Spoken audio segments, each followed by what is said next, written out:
Hi friends, welcome to Indian recipes Tamil. நம்ம இன்றைக்கி ரொம்ப டேஸ்டியான கேர்லிக் பிரெட் எப்படி செய்கிறதுன்னு பார்க்க போகிறோம்.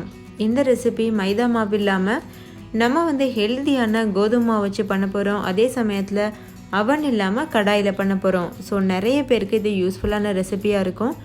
இந்த ரெசிபி செய்கிறதும் ரொம்ப ரொம்ப ஈஸி. ஃபஸ்ட் இந்த ரெசிபி பண்ணுறதுக்கு ஒரு சின்ன பவுல் எடுத்துக்கோங்க. அதில் 1 டீஸ்பூன் அளவுக்கு சர்க்கரை சேர்த்துக்கோங்க. கூடவே 1/4 கப் அளவுக்கு வெதுவெதுப்பான தண்ணியும் சேர்த்துட்டு நல்லா கலந்துக்கோங்க. இது கூடவே 1 டீஸ்பூன் அளவு இன்ஸ்டன்ட் ஈஸ்ட் சேர்த்துக்கோங்க. சேர்த்துட்டு இதை நல்லா மிக்ஸ் பண்ணிக்கோங்க. நீங்கள் ஈஸ்ட் இல்லாமலும் பண்ணலாம். அந்த ரெசிபி நான் இன்னொரு நாள் உங்களுக்கு கண்டிப்பாக அப்லோட் பண்ணுறேன். இப்போ இதை நல்லா கலந்தாச்சு. இப்போ இதை மூடி போட்டு மூடிட்டு ஒரு 10 நிமிஷம் அப்படியே ஒரு ஓரமாக வச்சுருங்க. 10 நிமிஷத்துக்கு அப்புறமா ஓப்பன் பண்ணி பார்க்கலாம். பாருங்கள், ஈஸ்ட் நல்லா ஆக்டிவேட் ஆகிட்டு நல்லா பொங்கி வந்திருக்கு. இது ஒரு ஓரமாக இருக்கட்டும். இப்போ ஒரு பாத்திரம் எடுத்துக்கோங்க. அதில் 1 கப் அளவு கோதுமை மாவு சேர்த்துக்கோங்க. நீங்கள் இந்த இடத்துல கோதுமைக்கு பதிலாக மைதா மாவு கூட யூஸ் பண்ணலாம். இது கூட 1 டீஸ்பூன் அளவுக்கு ஒரிகனோ சேர்த்துக்கோங்க. கூடவே 1 டீஸ்பூன் அளவு சில்லி ஃப்ளேக்ஸ், இது கூட 1/2 டீஸ்பூன் அளவு உப்பும் சேர்த்துட்டு நம்ம ஏற்கனவே ஆக்டிவேட் பண்ணி வச்சுருக்க ஈஸ்ட்டையும் சேர்த்துருங்க. சேர்த்துட்டு இதை நல்லா நம்ம பிசைஞ்சிக்க போகிறோம். இதை கைவிடாமல் 10லேருந்து 15 நிமிஷம் வரைக்கும் இதை நல்லா பிசையணும். ஏன்னா இதில் நம்ம மைதா சேர்க்காமல் கோதுமை மாவில் செய்கிறோம். ஸோ நல்லா பொங்கி பஞ்சு போல் வர்றதுக்காக நல்லா பிசைஞ்சிக்கிறணும். ஃபஸ்ட்டு இந்த மாதிரி ஒரு தடவை நல்லா கலந்துட்டு அதுக்கப்புறமா இதில் தேவையான அளவுக்கு தண்ணி சேர்த்து நல்லா பிசைஞ்சிக்கோங்க. கொஞ்சம் இந்த மாவு ஸ்டிக்கியாக கையில் ஒட்டுறது போல தான் இருக்கும். அந்த மாதிரி இருந்தால் தான் ப்ரெட் நல்லா பஞ்சு போல் வரும். அதனால் நிறைய வரமாவு சேர்த்துடக்கூடாது. இந்த மாதிரி கொஞ்சம் ஓரளவுக்கு ஸ்டிக்கியாக இருக்க மாதிரி தான் பிசைஞ்சிக்கணும். ஃபஸ்ட்டு இந்த பாத்திரத்துலையே முடிஞ்ச அளவு நல்லா பிசைஞ்சிக்கோங்க. அதுக்கப்புறமா வேறு ஒரு ஃப்ளாட்டான இடத்துல போட்டுட்டு நல்லா இழுத்து விட்டு பிசைஞ்சிக்கோங்க. இப்போ ஒரு பிளேட்டில் கொஞ்சம் போல் நெய் தடவிட்டு நம்ம பிசைஞ்சு வச்சுருக்க மாவு எடுத்து வச்சு நல்லா இழுத்து பிசைய போகிறோம். பாருங்கள், இந்த மாதிரி நல்ல ப்ரெஷர் கொடுத்து உள்ளங்கை வச்சு இந்த மாதிரி பிசைஞ்சுக்கணும். இப்போ பாருங்கள், இது நல்லா பிசைஞ்சாச்சு. ஆரம்பத்தில் தட்டில் கொஞ்சம் ஒட்டுற மாதிரி இருக்கும். அதுக்கப்புறம் கொஞ்சம் கூட ஒட்டாத அளவுக்கு இந்த மாதிரி வந்துடும். நான் மொத்தமாக 15 நிமிஷம் இதை கைவிடாமல் பிசைஞ்சிருக்கேன். இப்போ இதை நம்ம ஏற்கனவே மாவு பிசைஞ்ச பாத்திரத்தில் வச்சிடலாம். வச்சுட்டு 1லேருந்து 2 மணி நேரம் அப்படியே விட்டுறணும். அதுக்காக கொஞ்சம் போல் எண்ணெய் சேர்த்துக்கோங்க. அப்போ தான் அந்த மாவு காஞ்சி போகாமல் இருக்கும். இந்த மாதிரி நல்லா எண்ணெய் தேய்ச்சி நல்லா தடவினதுக்கப்புறமா மூடி போட்டு மூடிட்டு 1லேருந்து 2 மணி நேரம் விட்டுருங்க.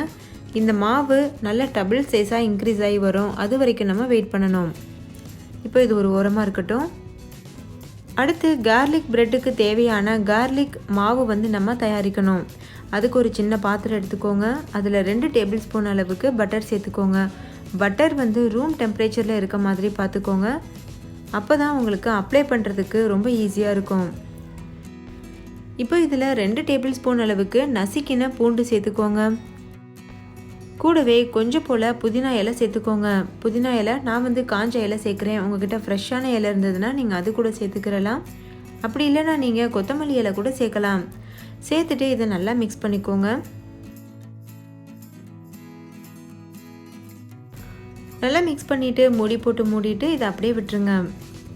அடுத்தது 2 மணி நேரம் ஆயிடுச்சு. நம்மளோட மாவும் நல்லா பொங்கி வந்திருக்கு. இப்போது மறுபடிக்கும் ஒரு தடவை இதை நல்லா பிசைஞ்சிக்கணும். நம்ம ஈஸ்ட் சேர்த்ததுனால தான் இது இந்த அளவுக்கு நல்லா பொங்கி வந்திருக்கு. 2வது டைம் பிசையும் போது ரொம்ப நேரம் பிசைய தேவையில்லை. ஒரு 5 நிமிஷம் பிசைஞ்சிங்கன்னா போதும். பாருங்கள், இந்த மாதிரி கையில் கொஞ்சமாக எண்ணெய் தடவிட்டு பிசைய ஆரம்பிங்க.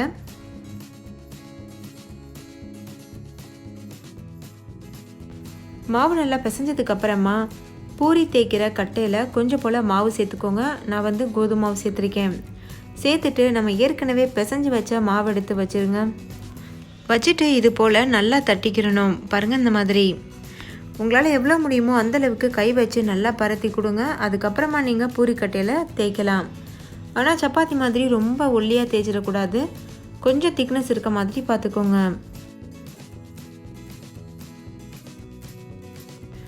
இப்போ பாருங்கள், நல்லா ரவுண்ட் ஷேப்பில் நம்ம தேய்ச்சாச்சு.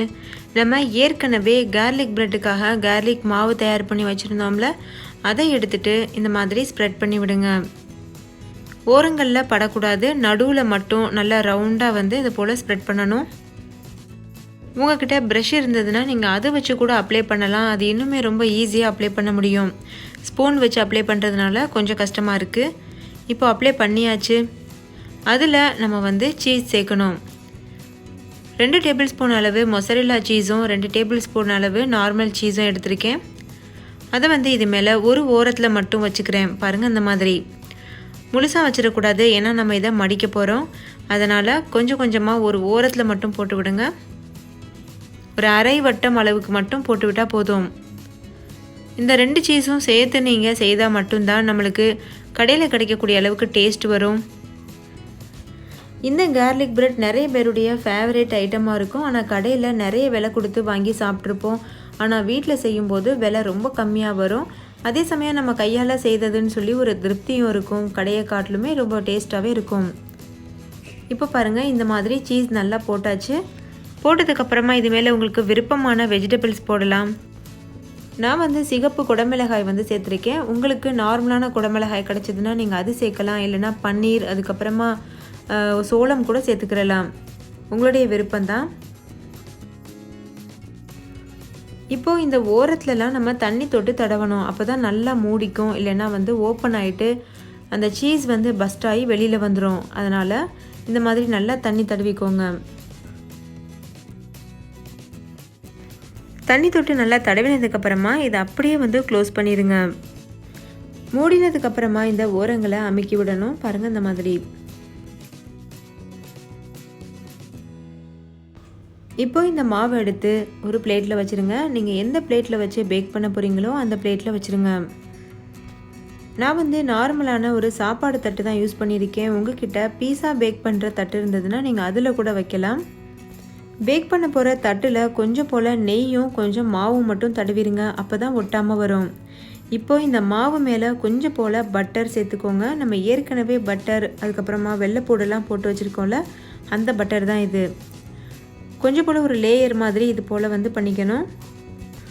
அதுக்கப்புறமா இதில் மிக்ஸ்டு ஹெர்ப்ஸ் வந்து சேர்க்குறேன். உங்ககிட்ட ஒரிகானோ இருந்ததுன்னா நீங்கள் அது கூட சேர்த்துக்கிறலாம். கடைசியாக இதில் சில்லி ஃப்ளேக்ஸ் சேர்த்துருங்க. சில்லி ஃப்ளேக்ஸ் வந்து நான் வீட்டிலேயே தயார் பண்ணது தான். இது எப்படி பண்ணணுன்னா, நம்ம வீட்டில் வரமிளகா வச்சுருப்போம்ல, அதை மிக்ஸி ஜாரில் போட்டுட்டு பல்ஸ் மோடில் வச்சு ஒரு 30 செகண்ட்ஸ் பண்ணிங்கன்னா இந்த மாதிரி வந்துடும்.